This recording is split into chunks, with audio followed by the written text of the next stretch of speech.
c'est parti. Covid-19, Fed, relance, les élections, les sujets d'animation des marchés et de préoccupation des investisseurs ont été, comme vous l'avez pu le constater, très nombreux cette année. Alors c'est dans ce contexte que nous allons vous présenter nos portefeuilles, ceux qui ont bien fonctionné, ceux qui ont, on va dire, un peu souffert, et ceux vers lesquels investir en 2021. Donc bonjour à tous, je suis ravi de vous accueillir pour ce nouveau webinaire intitulé Les portefeuilles d'ETF Finance en 2020, les meilleurs, les pires et ceux à acheter en 2021. Je me présente, je suis Benjamin Sialom, je suis en charge du développement chez ETF Finance auprès de la clientèle de conseillers financiers et de TPM. TPM étant pour Third Party Marketer. Je fais un petit rappel de qui nous sommes. ETF Finance est une société créée en 2013, spécialisée dans la fabrication de portefeuilles à base d'ETF. Notre métier est d'utiliser des briques que sont les ETF de plus de 200 sociétés de gestion et de construire des maisons que sont nos portefeuilles que nous mettons en œuvre au sein de contrats d'assurance vie, de PAA et de compte titres. Je parle aussi un petit peu de Luxavi, qui est une plateforme que nous avons lancée récemment à destination des particuliers. Nos solutions, notre approche est, je dirais, une véritable alternative à la gestion traditionnelle que vous connaissez et qui répond à des exigences de transparence, de juste prix et de performance de tous les investisseurs. Nous allons, avec Régis, développer nos propos et partager avec vous notre analyse des marchés. Et nous insisterons particulièrement et nous détaillerons les facteurs explicatifs de performance de nos allocations. Enfin, nous terminerons notre webinaire par la série classique de questions-réponses. Nous pourrons échanger avec vous. D'ailleurs, je vous invite tout au long du webinaire à commencer à écrire dans la petite capsule de chat vos questions et nous prendrons le temps nécessaire pour y répondre. Et maintenant, il ne me reste plus qu'à laisser la main à Régis, impatient de pouvoir développer tout ça avec vous. Merci. Régis, c'est à toi. Merci beaucoup pour cette introduction, Benjamin. Bonjour à tous. Donc, bienvenue pour ce nouveau webinaire consacré plus aux allocations d'actifs ETF Finance que réellement au marché financier, même si évidemment on va être un peu obligé de rappeler ce qui s'est passé sur les marchés pour expliquer les performances de nos allocations. On a quand même vécu, l'année n'est pas finie et les surprises probablement non plus, mais on a vécu une année extraordinaire. Alors extraordinaire, ça ne veut pas dire qu'on a envie de vivre 2020 en 2021, ni après, mais on a subi quand même un choc d'une ampleur inhabituelle. 1,3 million de morts, 52 millions de personnes infectées, et un impact sur l'économie absolument majeur. Une réponse budgétaire et monétaire inédite qui a permis de maintenir en vie de nombreux petites et moyennes entreprises pour l'instant, et qui a permis également un arrêt de la chute libre des marchés du printemps. Un vaccin qui pousse à une rotation sectorielle inconnue depuis plusieurs décennies. Des élections américaines à rebondissement, et les rebondissements ne semblent pas être totalement terminés. Des tensions avec la Chine qu'on avait connues l'année passée mais qui sont poursuivies. Et enfin, une économie et des marchés financiers à deux vitesses. Je rajouterai un élément alors qui n'était pas passé inaperçu à l'époque où ça a eu lieu, mais dont on parle plus beaucoup, mais qui, à mon sens, est peut-être l'élément le plus important, celui qui aura le plus d'impact sur les marchés financiers dans les années à venir, c'est la modification du paradigme de la Fed quand Jérôme Powell a annoncé à Jackson Hole cet été qu'il ne toucherait pas au taux d'intérêt tant que l'inflation n'aura pas débordé sa cible de 2% pendant suffisamment longtemps, et qu'il n'utilisera plus le niveau du chômage comme un indicateur, comme un prérequis pour également remonter les taux. Et ça, c'est vraiment important d'avoir, de conserver ça en tête. Je bascule sur la présentation.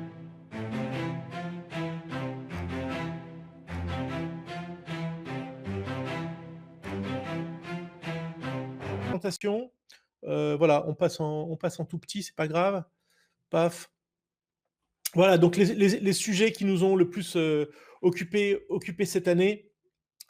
Nos allocations. Alors, c'est important d'avoir en tête l'ensemble de la proposition de valeur qu'on peut avoir vis-à-vis d'une clientèle de particuliers, mais également une clientèle de conseillers financiers qui peuvent s'appuyer sur nous pour proposer des gestions en ETF à leurs clients.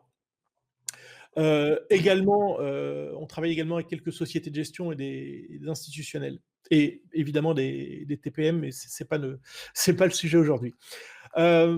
Ces allocations, on les a classées en 2 catégories. Je prends mon petit stylo s'il fonctionne. Merveilleux. Les allocations généralistes, uniquement classées par niveau de risque, disons, et par classe d'actifs. On en a créé une en 2020 sur les matières premières, une qui n'utiliserait que des ETF à levier, mais qui est libre des classes d'actifs. Et on va surtout s'attacher aujourd'hui aux allocations spécialisées dans lesquelles, en fait, on va utiliser un certain prisme pour lire les marchés, pour éventuellement, par exemple, se protéger contre un retour de l'inflation, se protéger contre des remous géopolitiques. J'ai mis en grâce celle sur laquelle on allait faire un focus aujourd'hui, donc Futur. C'est une allocation qui investit sur des valeurs, des secteurs, des thématiques uniquement via des ETF, en forte croissance, en forte visibilité. Évidemment, c'est une thématique qui a le vent en poupe depuis de nombreuses années. On discutera tout à l'heure, savoir s'il faut encore la jouer. On parlera de ses performances. À l'opposé du prisme value, qui investit sur des thématiques, elles, sous-valorisées, délaissées, parfois avec du dividende, mais pas forcément. Les pays émergents délaissés, PE International qui a performé de façon, on peut le dire, tout à fait médiocre, parce qu'on a fait le choix de le positionner sur essentiellement des pays émergents. On va parler aussi de nos petits nouveaux. On est assez content de leur réaction. Post C19, ça parle de lui-même. Have Guts. Alors, Have Guts, bon, peut-être vous connaissez mon amour de la langue française et des jeux de mots. C'est une manière de dire have guts, d'avoir le courage d'avancer.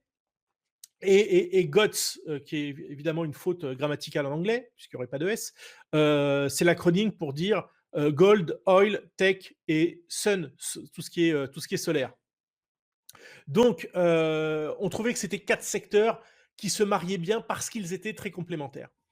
Enfin, on a lancé vraiment très récemment, puisque ça fait tout juste un mois, une nouvelle allocation qui s'appelle Reopen, qui investit sur tous les secteurs qui ont extrêmement souffert du Covid et qui seront les premiers à ressortir par le haut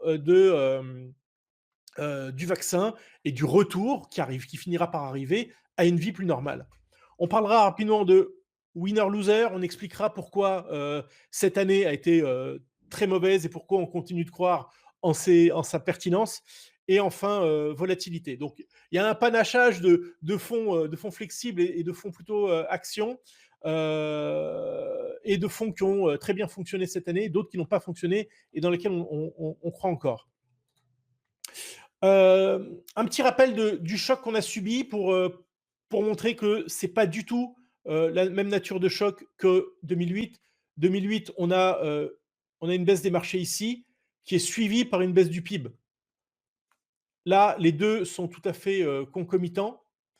Et ce qui a fait couler beaucoup d'encre, ce qui n'est pas forcément hyper visible sur le graphique, mais qui est intéressant d'être signalé, c'est que on voit le PIB qui est encore loin, même si l'échelle est écrasée, d'avoir retrouvé ses plus hauts de fin d'année dernière, alors que lui, le marché a déjà dépassé ses plus hauts. On voit ici la réaction massive des banques centrales et qui ne devrait pas faiblir.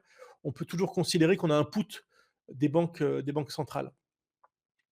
Alors, ce graphique-là, je vous explique parce qu'il n'est pas forcément très intuitif au départ.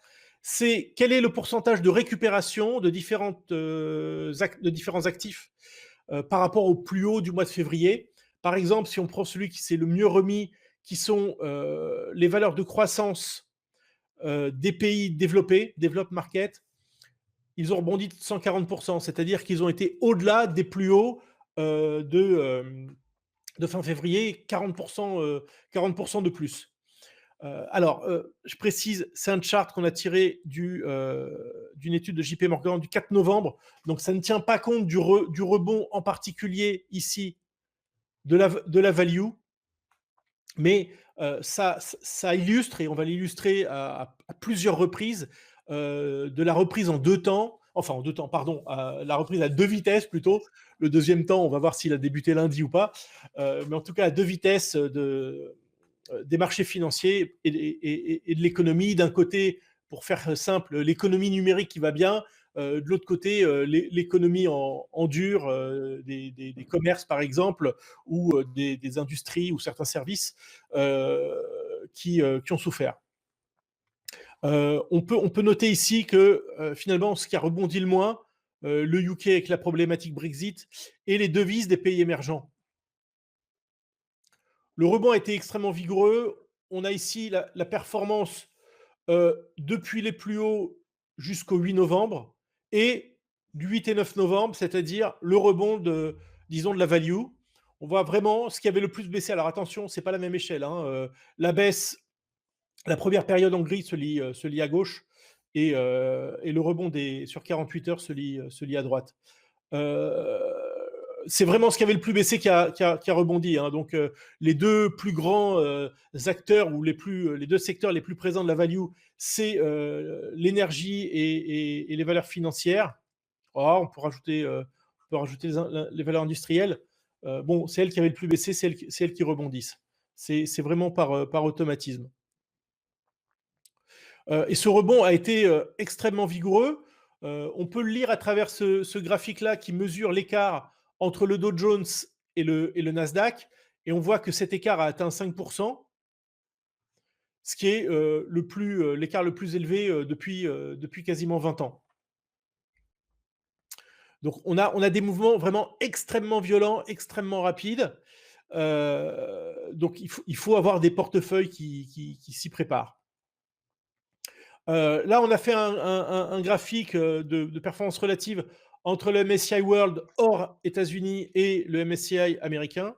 Alors, je m'excuse, il y a deux échelles, d'ailleurs, il n'y a qu'un graphique, ça ne sert à rien. Qu'est-ce qu'on voit? Bon, on n'apprend pas grand-chose, mais effectivement, la forte surperformance ou la forte sous-performance du monde hors États-Unis et depuis, alors ce graphique commence en 2011, on aurait pu le faire partir plutôt en 2008, on aurait eu le même résultat. Alors, ce qui est peut-être pas inintéressant, c'est de noter la dernière période. Ici, c'est finalement qu'on est sur peut-être un faux plat depuis la sortie de crise du mois de mai à peu près, où on a, semble-t-il, un arrêt de cette sous-performance. Alors, est-ce que c'est un arrêt provisoire? On en a connu d'autres, ici par exemple. Alors évidemment, ce marché américain, il est tiré par les valeurs technologiques, par le Nasdaq, mais plus précisément, encore plus encore par les 10 valeurs technologiques les plus réputées que je ne vais pas vous citer. Il y a un indice pour les représenter qu'on appelle le FANG+, et qui est donc les 10 plus grosses tech américaines. Il y a Alibaba dedans, mais qui est coté aux États-Unis. Pour voir que la surperformance du Nasdaq contre le S&P 500 qu'on a pris equal weight, ça veut dire que chaque valeur a la même pondération, donc on gomme la surpondération des techs qui sont quand même présentes. Et que, alors on l'a pris depuis un peu plus d'un an, la surperformance est évidemment nette, mais là encore, on a un arrêt de la surperformance depuis le mois de juillet. Ici, on est à plat. Ensuite, sur les FANG+, là, la surperformance a été un petit peu plus loin, mais le coup d'arrêt qu'on a connu, c'est juste lundi dernier, ici, a fait perdre plusieurs mois de surperformance en 48 heures. Donc là encore, les choses peuvent aller très vite. Est-ce que c'est la fin des valeurs techno? Je ne me risquerai pas à dire ça. Pour l'instant, je suis dans une phase uniquement descriptive.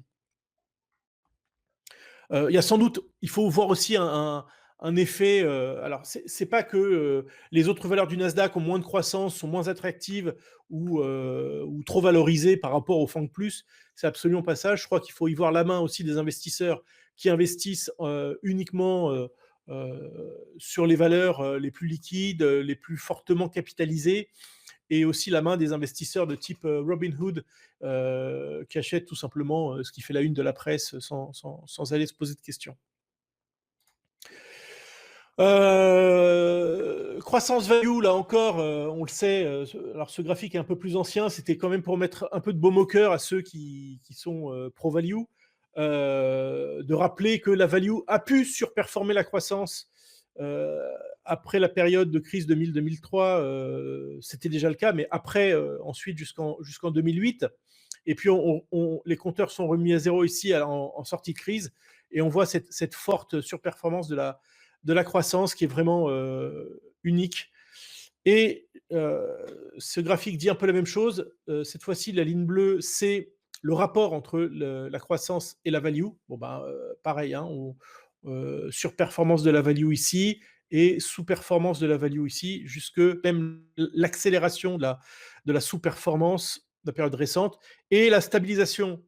Alors, pour ceux qui poseraient la question, est-ce qu'il est trop tard, si on doit avoir une inversion et d'un retour en grâce de la value, est-ce qu'il est trop tard pour investir dessus, vu la hausse qu'on a connue en début de semaine, qui est donc, j'ai dit, historique?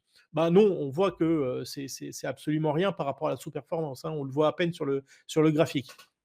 Mais celui qui va investir sur la value, il faut quand même qu'il ait une idée sur les taux d'intérêt à 10 ans américains, hein. On ne peut pas considérer que les taux vont rester autour de 0,5, 0,6 et investir sur la value.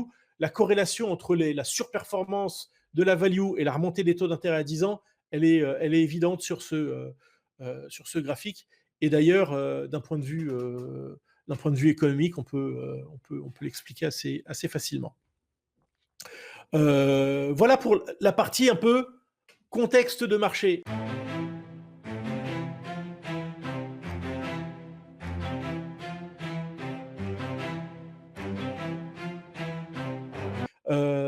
Quand on met dans un graphique, alors qui n'est pas hyper lisible, mais je vais vous le décoder, c'est l'ensemble de nos allocations qui existaient au 1er janvier. C'est-à-dire celles qui ont été lancées en cours d'année ne sont pas là. Par rapport à la grille que je vous ai montré tout à l'heure, il y a quelques allocations en plus qui sont en fait des allocations pour des conseillers financiers qui gèrent des contrats d'assurance vie de droit français. C'est-à-dire que vous allez trouver ici l'allocation AGAS, l'allocation Suravenir. Bon, je pourrais répondre à la question, mais là aussi, l'objet n'est pas de s'attarder là-dessus. Mais la première chose qu'on peut dire, donc, en abscisse, la performance, en ordonnée, la volatilité, c'est que ce marché à deux vitesses, il est terriblement visible ici, puisqu'on a notre allocation, alors qui est même, je vais vous l'écrire, hein, c'est Futur qui est là, qui cette année, les performances sont arrêtées hier, hein. En tout cas sur ce graphique-là, je le préciserai, sur d'autres, sont arrêtées à d'autres dates. On a Futur qui a plus de 50% depuis le début de l'année. Et voilà, et le reste du monde est là, grosso modo, entre moins 10 et 10, ou entre moins 20 et 10.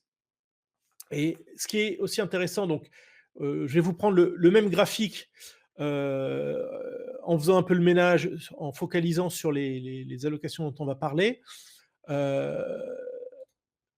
et en mettant le même graphique. Donc ici en haut, on est depuis le début de l'année, et ici on est sur un mois, un mois glissant.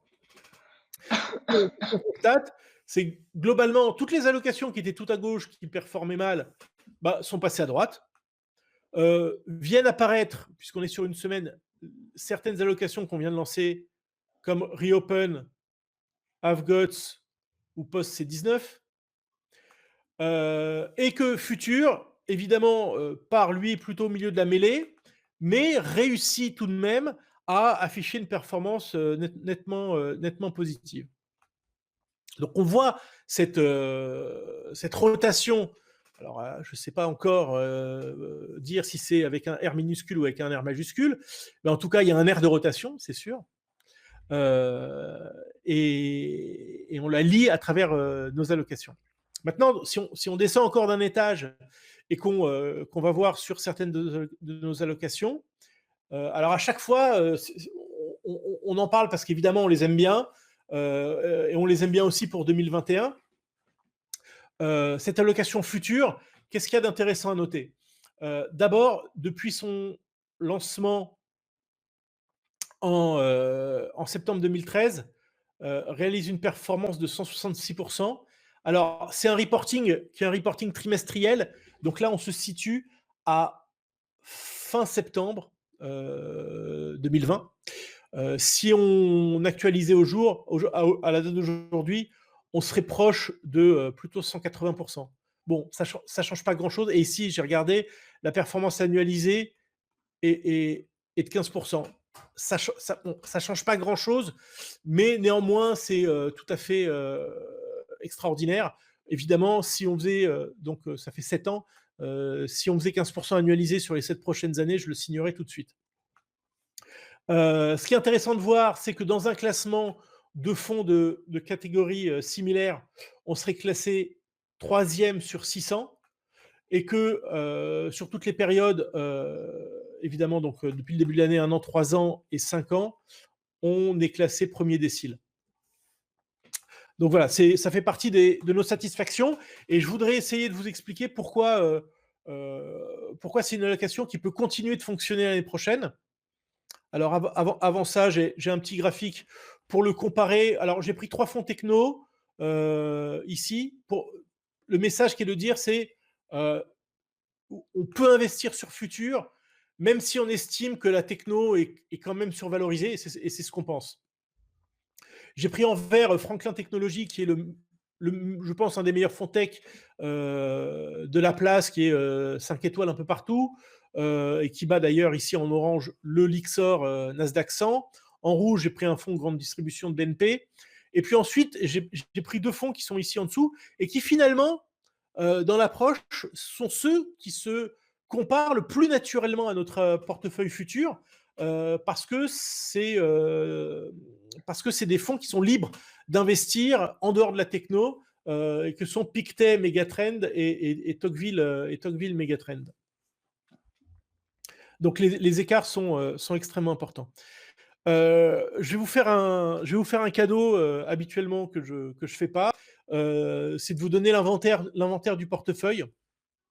Le but est pas simplement de vous donner l'inventaire du portefeuille, d'abord parce qu'il n'y a pas les pondérations, mais surtout pour vous montrer la corrélation entre chaque ETF composant ce portefeuille.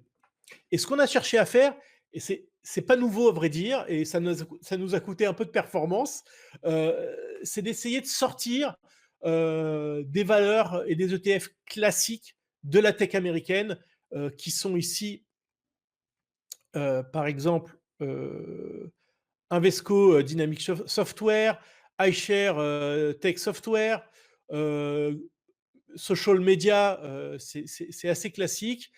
Cybersécurité, c'est assez classique. La première chose qu'on a faite, et qui a très bien fonctionné, c'est déjà sortir de la tech américaine pour aller sur la tech chinoise, ici.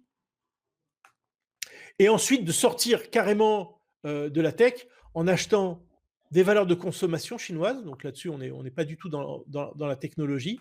D'aller vers de la biotechnologie, ici de la génomique. D'aller vers des valeurs des énergies renouvelables, des valeurs solaires, qui est d'ailleurs le meilleur ETF, toutes catégories confondues, coté aux États-Unis. Il y a à peu près 2000 ETF cotés aux États-Unis. Si vous sortez tous les ETF leverage, c'est le meilleur ETF cette année, qui est en hausse à peu près de 130%. Donc, évidemment, ça nous a beaucoup aidé parce que ça a été la première ligne du portefeuille une grande partie de l'année. On a été dans les paiements mobiles, les paiements à distance. qui ont été favorisés par la crise du Covid. Et puis encore, plus récemment, on est venu se positionner sur du Bitcoin, sur des terres rares et sur, je vais sans doute vous faire sourire, des valeurs liées à l'exploitation de la marijuana. Voilà, c'est Tu un l'aimes bien marché. celle-là? Ouais, tu l'aimes bien, Benjamin? Oui, je l'aime bien aussi.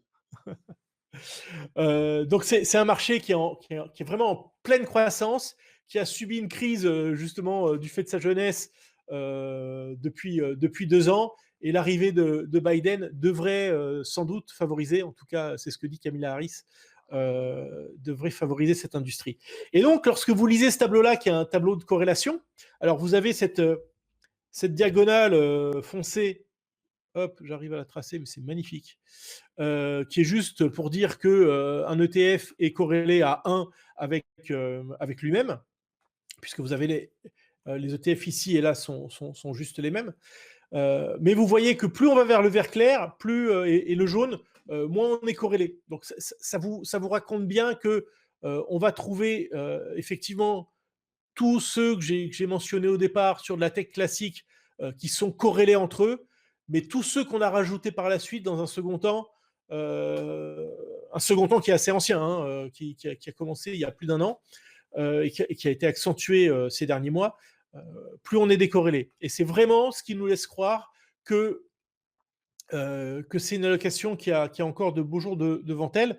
Je remonte un petit peu, et c'est d'ailleurs cette adjonction de secteurs hors techno qui nous a permis, vous voyez qu'on est assez corrélé, si on prend notre courbe bleue et le Nasdaq 100, on est assez corrélé, puis petit à petit on s'en détache, et on s'en détache par le haut. Bon, à un moment donné, ça aurait pu être dans l'autre sens, hein. Je ne suis pas sûr qu'on puisse accélérer par rapport au Nasdaq continuellement comme ça. Mais en tout cas, voilà, ça nous a bien réussi. Voilà pour l'allocation future. Une deuxième allocation, pardon.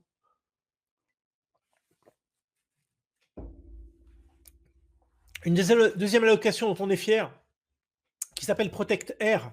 Alors pourquoi Protect Air? C'est le R de récession, parce qu'on a voulu construire une allocation qui allait protéger l'investisseur contre le risque de récession. Alors, récession, alors c'est une allocation qui a fait le job, hein. La récession, elle peut être causée par un certain nombre de choses, comme la Covid par exemple, mais on voit que c'est une allocation qui a très bien vécu finalement les 3 grandes crises qu'on a depuis 20 ans. Le dégonflement de la bulle TMT ici. 2008, elle ne voit absolument pas la crise. Si, il y a quand même une correction ici, mais il n'y a pas eu de récession. Et la crise de 2020 qui est vraiment rapidement effacée. Oui, effectivement, il y a un petit décrochage ici, mais on est vite reparti.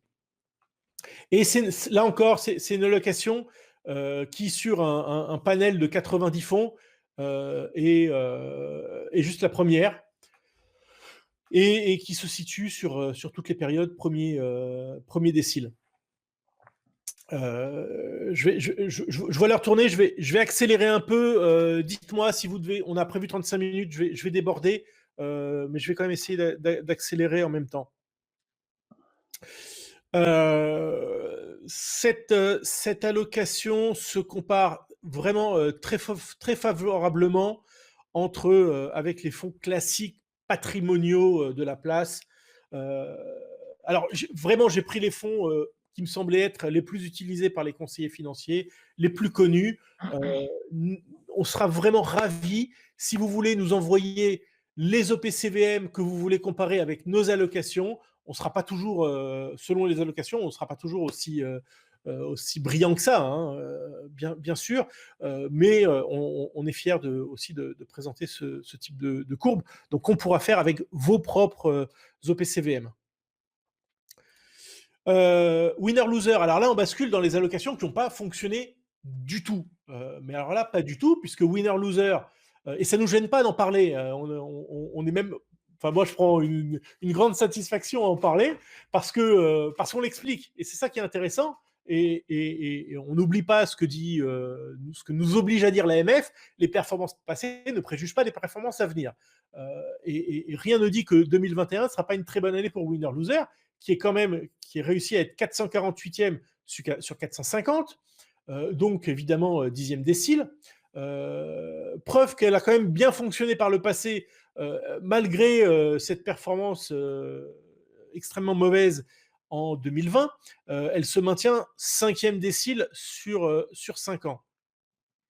Alors, juste un mot sur son fonctionnement. Vous voyez, c'est un graphique un peu curieux, parce que c'est comme quelqu'un qui est dans le coma, qu'on réveille, qu'on remet dans le coma, et c'est absolument le fonctionnement qu'on veut lui donner. C'est une allocation qui va investir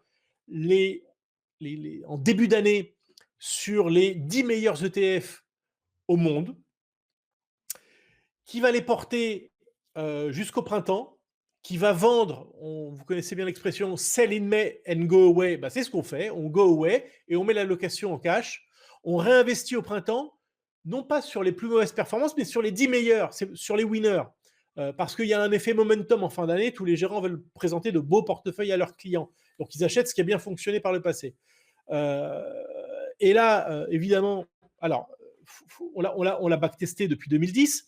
Moi, backtesting, pour moi, c'est pas une insulte quand on parle de gestion quantitative. Hein. On n'a pas de vue fondamentale hein, sur cette allocation. On fait enfin, je veux dire, vous pourriez le faire vous-même. Hein, si vous avez la base de données qui va bien, vous prenez les 10 pires, les 10 meilleurs, vous les achetez en début d'année. Et donc, on voit que c'est une allocation qui, certes, est volatile, parce qu'il y a quand même, il peut y avoir de sacrés à-coups ici, et puis encore maintenant, mais qui, globalement, dans la durée, arrive à faire peu ou prou la performance d'un indice action, alors qu'elle a investi que 50% de l'année. Et donc, là, on est sur le reporting à fin septembre. Donc, fin septembre, on était en cash. C'est pour ça qu'on est ici en plat. Évidemment, cette saisonnalité fonctionne bien quand il n'y a pas une annonce quasiment binaire, virus, pas virus, ou élection, pas élection, qui change la phase des marchés. Donc, mais sur la durée, quand on prend le temps, c'est une allocation qui fonctionne bien. Et là, évidemment, cette année, on a pris totalement le crack et on a eu à peine le temps de voir la remontée. On le voit encore mieux sur ce graphique-là qui, lui, est à jour du réinvestissement récent. On le voit repartir à la hausse ici. C'est une allocation qui alors, excusez-moi, je suis sur volatilité. Ouais. Ouais, pof. Voilà, winner loser, pardon. C'est une allocation qui, en démarrant, on a pris une base de 2019 parce que notre outil de comparaison de PCVM démarre fin 2018, qui bat largement des fonds flexibles classiques. Là encore, je les ai pris au hasard. Et on voit que c'est vraiment la baisse du Covid jusqu'ici qui nous met, bon, on est encore un peu meilleur que celui-là, mais c'est anecdotique, qui nous met hors course. Et ici, vraiment, un très bon redémarrage depuis qu'on a réinvesti fin octobre. Et donc, 31 décembre, on vendra l'ensemble du portefeuille pour investir sur les 10 pires performeurs de l'année 2020. Et si le rattrapage auquel on a commencé à assister en début de semaine se poursuivait, alors c'est une allocation qui pourrait faire vraiment, qui pourrait être la meilleure, je pense, au cours des premiers mois de 2021. Je finis rapidement avec l'allocation volatilité. Alors, elle a fait aussi une très mauvaise année 2020, mais sur la durée, c'est la meilleure de nos allocations. Meilleure encore que Futur, qui, je rappelle, était autour de 15% de performance annualisée. Ici, on est carrément à 20%. Alors, je vous rassure, c'est pas du Madoff, hein, c'est de la vraie gestion. C'est une allocation qui travaille sur la volatilité implicite des marchés. J'en avais parlé lors d'un autre webinaire. Je pourrais répondre à vos questions si le l'ouverture du capot vous intéresse. Donc cette année, très mal classé, 10e décile. Sur un an, 5 ans, premier décile. On avait même regardé, je crois, avec Benjamin, sur 10 ans, je crois, il y a 800 fonds. On est premier sur 800. Je crois que c'est ça, hein, Ouais. Benjamin. Ouais. Et c'est une allocation qui, à la manière de winner-loser, qui branche et qui débranche. Vous voyez dans le graphique, il y a des petits plats comme ça, où on débranche l'allocation. Et là encore, ça apporte vraiment de la diversification dans un portefeuille, parce que là aussi, c'est une gestion quantitative qui vient débrancher ou rebrancher le positionnement sur un ETF investi sur la volatilité. Tout à fait inhabituel, tout à fait diversifiant, tout à fait innovant et très performant. Je le compare, c'était le graphique de tout à l'heure, aux meilleurs. Vraiment, j'ai été chercher les meilleurs fonds actions, évidemment, qui existent depuis longtemps, 2012. On est vraiment largement devant, même si c'est vrai que sur la période récente, c'est-à-dire depuis le début de l'année, on a tendance à perdre une partie de notre avance. Voilà. Permettez-moi, je vois, ça fait 36 minutes qu'on a commencé. Je prends encore 2-3 minutes avant les questions pour vous parler de 3 nouvelles allocations cette année. On a fait preuve d'opportunisme. Ça aussi, pour moi, c'est pas un gros mot. Pour lancer des allocations qui nous paraissaient être porteurs de sens et en même temps très prometteurs en termes de performance. La première, c'est Post C19. J'en ai parlé sur BFM au mois d'avril. Le journaliste a souri, mais c'était, je pense, un sourire d'encouragement. Et effectivement, on a une performance de 47% depuis. Alors évidemment, hein, ça a été lancé au mois d'avril. Donc avoir une bonne performance, c'est normal. Mais je me remets ça dans le contexte quand même, 47% par rapport à 20% du MSCI World. Donc ça fait bien mieux que le MSCI World, ça fait bien mieux que la tech américaine. Qu'est-ce qu'il y a dans Post C19 ? Il y a ce qui semble, pour nous, bénéficier de l'économie après la Covid-19, c'est-à-dire le travail à domicile, la numérisation. Donc ça, c'est la partie tech, c'est à peu près 25% du portefeuille. Il y a de la liquidité abondante, donc on a positionné des métaux précieux. Il y a de la cyclicité avec des matières premières. Et il y a également des valeurs liées à la santé. Voilà. Je ne vais pas dire simplement pharmaceutique, on va dire liées à la santé. Et excusez-moi, vous corrigerez quand je dis des valeurs, c'est que je regarde à travers les ETF qui contiennent ces valeurs-là, mais c'est évidemment uniquement en ETF. La deuxième qui a été lancée à peu près en même temps, j'en ai parlé tout à l'heure, donc j'en reparle pas, Have Got, qui est, elle, à plus 35. Et finalement, cette adjonction de valeurs pétrolières, et là, en termes de diversification, évidemment, ça a pesé sur la performance, mais ça apporte quand même de la diversification, et ce qui est intéressant, surtout en cas de rotation sectorielle. Et puis vraiment, le petit dernier, parce que ça a été lancé en octobre dernier, il y a juste un mois, ça a été lancé le 11 octobre. Reopen, aussi, j'en ai parlé en introduction, mais je trouvais intéressant de le comparer au MSCI World, de voir que finalement, c'est très corrélé au MSCI World, et quand on a commencé cette rotation sectorielle, alors il y a eu un décollage assez net par rapport au MSCI World. Voilà, je vous dis à bientôt, bon appétit, prenez soin de vous et très bon week-end. Merci à tous, au revoir, ciao. Ciao.